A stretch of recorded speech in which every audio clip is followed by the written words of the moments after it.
السلام علیکم ورحمۃ اللہ وبرکاتہ۔ کیا حال ہے سب دوستوں کا؟ ٹھیک ہیں آپ سب؟ آج میں آپ کو بتاؤں گا کہ کسی کو پرکھنے میں ہرگز جلدی مت کریں۔ ایک دفعہ ایک آدمی کے 4 بیٹے تھے۔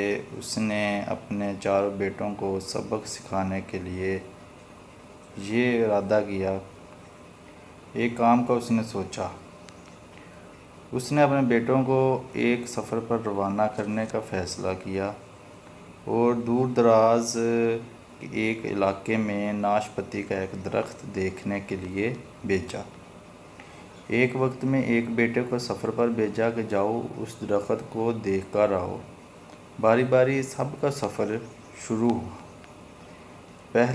پہلی بار ایک بیٹے کو بھیجا، جو کہ پہلا بیٹا سردی کے موسم میں گیا، دوسرا بیٹا بہار کے موسم میں گیا، تیسرا بیٹا گرمی کے موسم میں گیا اور سب سے چھوٹا بیٹا خزاں کے موسم میں گیا۔ جب سب بیٹے اپنا اپنا سفر ختم کر کے واپس لوٹ آئے تو اس آدمی نے اپنے 4 بیٹوں کو آپس میں سب بیٹوں کو ایک ساتھ طلب کیا اور سب سے ان کے سفر کی الگ الگ تفسیر کے بارے میں پوچھا۔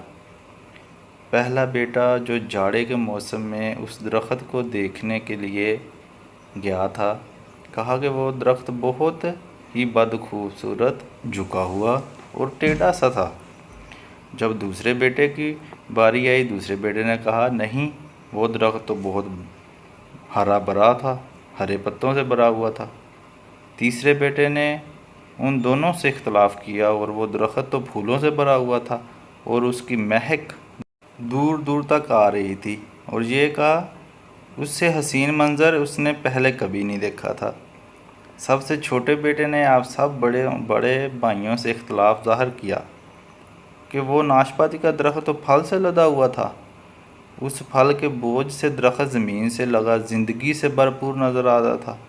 یہ سب سننے کے بعد اس آدمی نے مسکرا کر اپنے 4 بیٹوں کی جانب دیکھا اور کہا، تم 4 میں سے کوئی بھی غلط نہیں کہہ رہا، سب اپنی اپنی جگہ درست ہیں۔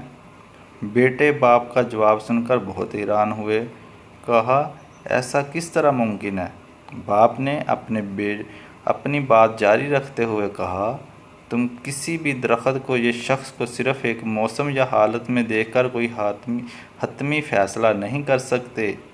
کسی بھی فرد کو جانچنے کے لیے تھوڑا وقت ضروری ہوتا ہے۔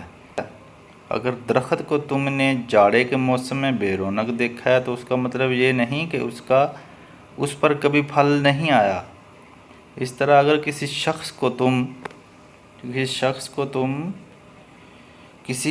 کو تم لوگ غصے کی حالت میں دیکھ رہے ہو تو اس کا مطلب یہ ہرگز نہیں کہ وہ برا ہی ہوگا۔ کبھی بھی جلد بازی میں کوئی فیصلہ نہ کیا کرو جب تک اچھی طرح کسی کو جانچ نہ لو۔ جس طرح ہم یہ ساری تفسیر پڑھی ہے، اس میں ہم نے خزاں کے موسم میں، بہار کے موسم میں، گرمی میں، سردی میں ہم نے پودوں کو جانچا، سب لڑکوں نے، بیٹوں نے، بابا کے بیٹوں نے۔ تو اسی طرح انسان ہوتا ہے، کبھی پریشان ہوتا ہے، کبھی خوش ہوتا ہے، اچھے برے حالات زندگی میں آتے رہتے ہیں۔ تو لہٰذا ہمیں ان حالات میں جلد بازی کا مظاہرہ نہیں کرنا چاہیے۔ ایک دوسرے کو پیار محبت سے دیکھنا چاہیے، اتفاق کے ساتھ رہنا چاہیے، ایک دوسرے کی عزتوں کا خیال رکھنا چاہیے۔ بہت شکریہ۔